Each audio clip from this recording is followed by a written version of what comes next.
नमस्कार दर्शकबिन, हार्दिक स्वागत छ। यहाँहरू सम्पूर्णलाई सपना अनलाइन टिभीमा निकै नै महत्त्वपूर्ण रिपोर्टका साथ उपस्थित भइसकेका छौँ। हाम्रो मेहनतको लागि एउटा सानो लाइक र च्यानललाई सब्स्क्राइब गरी साथै छेउमा रहेको बेल आइकनलाई दबाई अलमा क्लिक गरेर साथ दिन नबिर्सनुहोला। आउनु सब समाचारतर्फ लागौँ। भर्खरै बागमती प्रदेशमा 23% भाडा बढाउँदा हेर्नुहोस्, रोडमै भयो हानाहाना, हजारौं जना घाइते भएका छन्। बागमती प्रदेश सरकारले देशभित्र सञ्चालन हुने सार्वजनिक यातायातको भाडा संयोजन गरेको छ। प्रदेश सरकारले कार्तिक 1 गतेदेखि लागू हुने गरेर 23% भाडा बढाएको हो। संघीय सरकारले असार 29 गतेदेखि लागू हुने गरेर अन्तर प्रदेश राष्ट्रिय राजमार्गमा चल्ने सार्वजनिक सवारीको भाडा 28% ले समायोजन गरेको थियो। त्यसपछि यातायात व्यवसायीले प्रदेश सरकारले पनि भाडा वृद्धि गर्नुपर्ने माग राख्दै आएका थिए। पछिल्लो एक साता यता काठमाडौँ उपत्यकामा चल्ने सार्वजनिक यातायातले आफू खुसी भाडा लिँदै आएका थिए। यातायात व्यवसायीले आफू खुसी भाडा बढाएपछि ट्राफिक प्रहरीले कारबाही गर्न थालेपछि चक्रपथमा गाडी तेर्स्याएर विरोध नै गरेका छन्। यस्तै यातायात व्यवसायी राष्ट्रिय महासंघको नेतृत्वमा बागमती प्रदेशका यातायात मन्त्री केशवराज पाण्डेलाई नै भेटेर भाडा समायोजन गर्न दबाब दिएको थियो। आजसम्म प्रदेशभित्र चल्ने सार्वजनिक यातायातको भाडा नबढेमा आन्दोलनको चेतावनी व्यवसायीहरूले दिएका थिए। संघीय सरकारले भाडा संयोजन गरिसकेको र व्यवसायीले पनि दबाब दिन थालेपछि प्रदेश सरकारले भाडा समायोजन गरेको भौतिक पूर्वाधार विकास मन्त्रालय बागमती प्रदेशका प्रदेश सचिव अशोक कुमार शाहले जानकारी दिए। उनले उपत्यका बाहिरको हकमा 23% भाडा बढाएका थिए। यस्तै उपत्यकाका भित्र चल्ने सार्वजनिक सवारीको हकमा 4 किलोमिटर सम्म 18 रुपियाँ, 10 किलोमिटर सम्म 23 रुपियाँ र 14 किलोमिटर सम्म रुपियाँ, 20 किलोमिटर सम्म 30 र 20 किलोमिटर भन्दा बढीको भाडा 35 रुपियाँ कायम भएको मन्त्रालयले जानकारी दिएको थियो। अब आउनु सरको समाचारतर्फ लागौँ। दशैंमा घर फर्कने सैनिक परिवारले निशुल्क गाडी र हेलिकप्टर चढ्न पाउनेछन्। दशैं शहरबाट कसरी घर फर्कने भन्ने सर्वसाधारणमा चिन्ता हुन्छ, तर नेपाल सेनाले भने आफ्ना सैनिक र तिनमा आश्रित परिवारजनलाई दशैंमा घर लैजानका लागि निशुल्क गाडी र हेलिकप्टरबाट सेवा गर्ने घोषणा गरेको छ। सेनाको कल्याणकारी सुविधा अन्तर्गत घर विदामा जाने बहालवाला सैनिक र उनीहरूका परिवारलाई सो सुविधा दिएको हो। प्रधान सेनापति प्रभु राम शर्माले आफ्नो पद बहाली सँगै सकल दर्जा र आश्रित परिवारलाई कल्याणकारी सुविधा थप गर्ने घोषणा गरेका थिए। नेपाली सेनाले दशैंमा आफ्नो गाउँ फर्कन चाहने सैनिकका आश्रित परिवारलाई बस र हेलिकप्टरबाट निशुल्क रूपमा पठाउन थालेको जनसम्पर्क तथा सूचना निर्देशनालयले जनाएको छ। असोज 18 देखि नै सेनाका आश्रित परिवारलाई गाडी र हेलिकप्टरमा पठाउन सुरु गरिएको सैन्य प्रवक्ता सहकार्थी सन्तोष बलबल पौडेलले रातोपाटीलाई बताएका छन्। चुहले यता पूर्ण यातायात सुविधा असोज 29 गतेसम्म जारी राख्ने उनले बताएका छन्। जंगी अड्डुवाले सडकको सहज पहुँच नपुगेका डोल्पा र हुम्ला जस्ता जिल्लामा हेलिकप्टरबाट सेनाका आश्रित परिवारलाई घर पठाएको छ। अहिलेसम्म हवाई उडान मार्फत 86 र गाडीबाट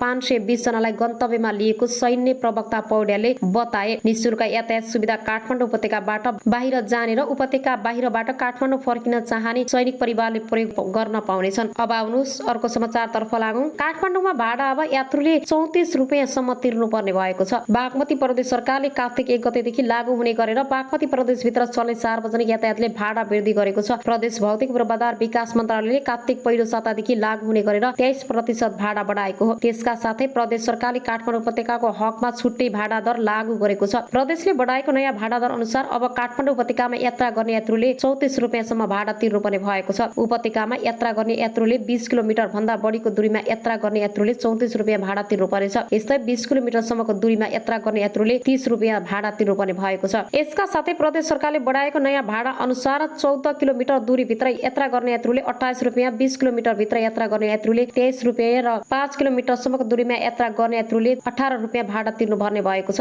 आयोजित भाडा दर अनुसार अब उपत्यकामा यात्रा गर्ने यात्रुले सबैभन्दा छोटो दूरीमा यात्रा गर्दा कम्तीमा 18 रुपियाँ भाडा तिर्नुपर्ने भएको छ। यसअघि सार्वजनिक यातायातले सबैभन्दा छोटो दूरीको यात्रा गर्ने यात्रुसँग न्यूनतम 14 रुपियाँ लिँदै आएका थिए। यद्यपि छोटो दूरीको भाडा भनेर 13 रुपियाँ काम थियो। अब आउनु सरको समाचारतर्फ लागौँ। भ्रष्टाचारको अखण्ड सबै पदाधिकारी विवादित भएका छन्। जनताको उपचार गर्न र चिकित्सक उत्पादन गर्न पूर्वी नेपालको धरानमा स्थापित बीपी कोइराला स्वास्थ्य विज्ञान प्रतिष्ठान भ्रष्टाचारको अखण्ड बनेको छ।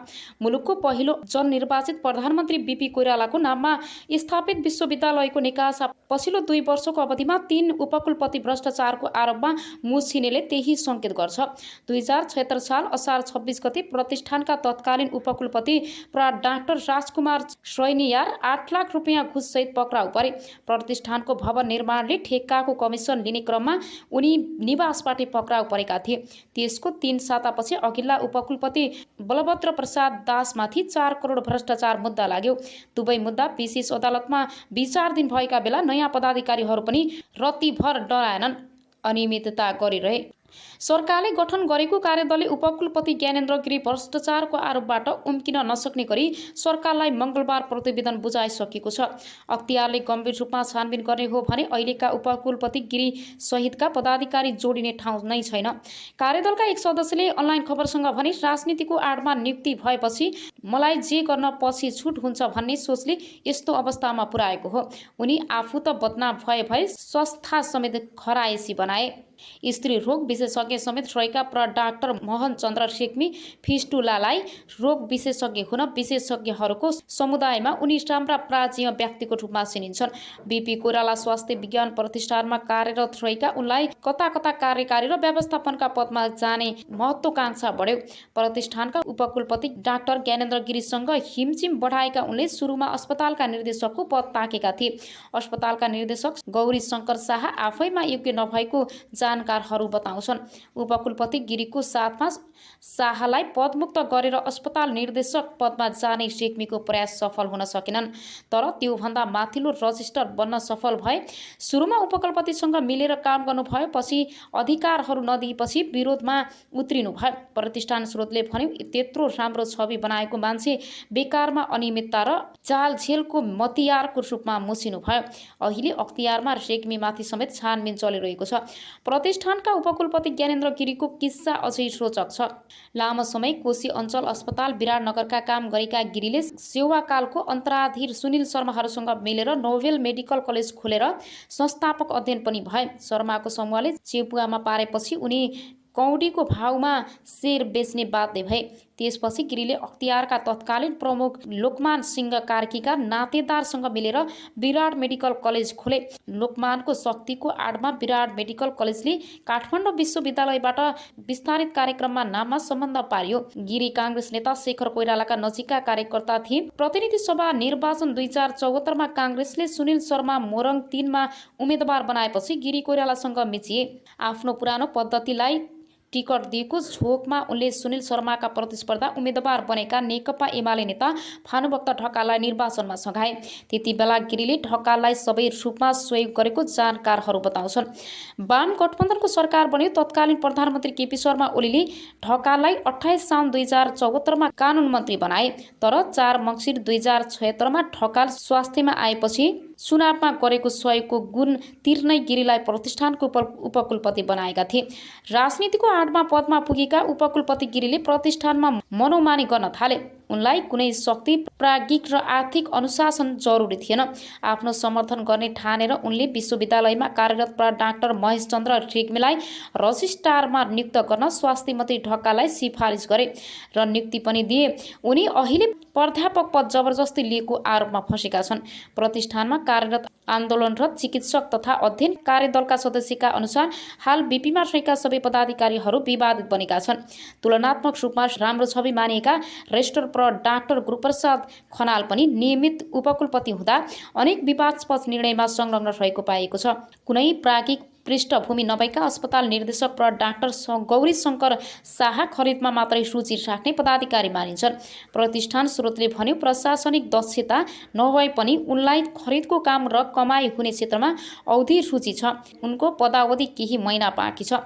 दलीय भागभण्डा र शक्तिको आडमा नियुक्ति हुनेहरूले मनोमानी गरेर संस्थालाई बिगार्ने काम गरे। प्रतिष्ठानको आन्दोलनरत सङ्घर्ष समितिका संयोजक डाक्टर एसपी सिमाल भन्छन् नियुक्ति गर्दा नै राजनीतिक स्वार्थमा पनि पदाधिकारी सिफारिस हुने गरेको छ। उनीहरूले शक्तिको आडमा अनियमितता गर्ने कुनै नौलो कुरा भएन। हरेक पटक दक्षता र क्षमता भन्दा पनि राजनीतिक संरक्षणका आधारमा पदाधिकारी नियुक्ति भएका छन्। 2050 सालमा स्थापना भई 2055 सालदेखि चिकित्सक शिक्षामा स्नातकोत्तर तह सञ्चालन गरिरहेको प्रतिष्ठानले पूर्वी नेपालका विभिन्न जिल्लाहरूमा चिकित्सा सेवा र दन्त चिकित्सा सेवा दिइरहेको छ। आफ्नो क्षमताको 3 गुणासम्म बिरामी जाँच्ने अस्पताल भएको प्रतिष्ठानको पछिल्लो समय आम्दानी घट्दो क्रममा छ। शैक्षिक गुणस्तर खसेको छ। नियमित जसो आर्थिक नियमितता हुने गरेको छ। प्राज्ञिक काम कारबाही तहस नहस छ भने अस्पतालमा बिरामी फेरेर रेफर गरेर कमिसन लिने प्रवृत्ति मौलाएको छ। पदाधिकारीहरूको असहमतदारी र झैझगडाले स्थिति झन तनावपूर्ण बनेको छ। बेथिति मौलाएको प्रतिष्ठानमा एकै वर्षमा 48 करोड रुपियाँसम्म बेरोज निस्किएको छ। 2 अर्ब 20 करोडको बजेटमा 70% रकम चालु प्रकृतिका काममा खर्च हुन्छ। प्रतिष्ठानमा आवास छ तर बाहिरका मानिसहरू बसेका छन्। छात्रावास र कर्मचारी आवासमा पानी चुहिन्छ। नर्सिङ स्टाफलाई आवास छैन तर संस्था बाहिरका व्यक्तिले आवास पाएका छन्। निवासमा अस्पतालमै काम गर्न जुनियर रेसिडेन्टलाई मासिक 4000 भाडा असुलिएको छ। अहिलेका यी 4 पदाधिकारीले संस्थालाई बदनाम बनाएकोले तत्काल उनीहरूलाई बर्खास्त गरेर योग्य र समक्ष पदाधिकारी नियुक्त गर्नुपर्छ, एक सिनेटरले अनलाइन खबरसँग भने। नत्र आफै जनचेतनाको नाममा स्थापित स्वास्थ्य निकायको अवस्था बेहाल हुँदा सत्तारूढ दल मूक दर्शक हुने भयो।